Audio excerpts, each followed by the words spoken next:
Le fondement de l'Église a pour base la révélation. La vie vient avec la révélation. Lorsque nous avons été sauvés, nous n'avons pas remplacé la vie par la doctrine. De la même manière, après avoir été sauvés, nous ne devons pas remplacer la vie par la doctrine. Si une personne n'entend seulement que de la doctrine et ne reçoit pas de lumière, ce qu'elle obtiendra ne sera que doctrine et non pas Christ. Ces problèmes quotidiens ne seront donc pas résolus.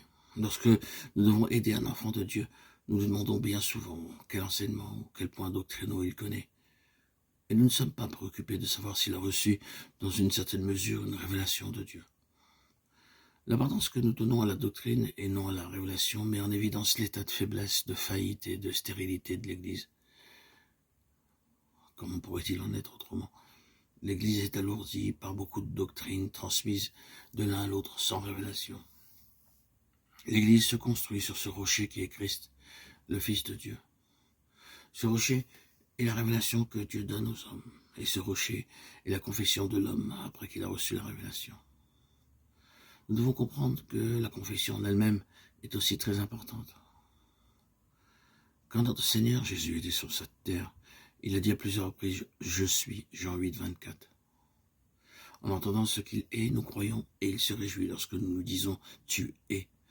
Dieu aime que nous lui déclarions « Tu es Seigneur ». Cette déclaration si importante « Jésus est Seigneur » est pleine de puissance. Quelquefois, lorsque nous sommes en plein désarroi et que Satan se moque en nous disant que nous n'avons aucune aide, ce que nous avons besoin de faire, même sans pouvoir prier sans cesse, c'est simplement une déclaration.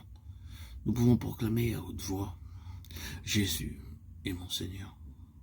Et nous verrons bien vite que les choses qui paraissent compliquées ne sont rien, et que les moqueries de Satan ne sont également rien. Lorsque nous sommes sévèrement éprouvés, nous devons faire cette déclaration.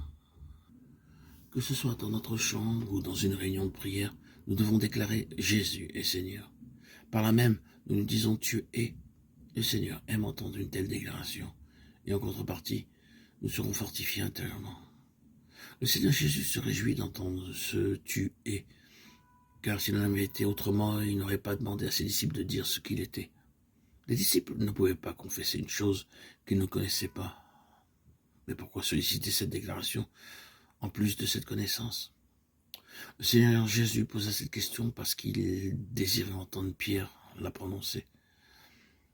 Souvenons-nous bien que le fondement de l'Église ne réside pas seulement sur la révélation que Dieu donne, mais aussi sur la déclaration de Pierre consécutivement à cette révélation. Lorsque Dieu nous a révélé son Fils, nous devons aussi déclarer ce qu'il nous a révélé et confesser ce qu'il nous a donné. Nous affirmons que Jésus est le Fils de Dieu. Nous le reconnaissons comme le Christ.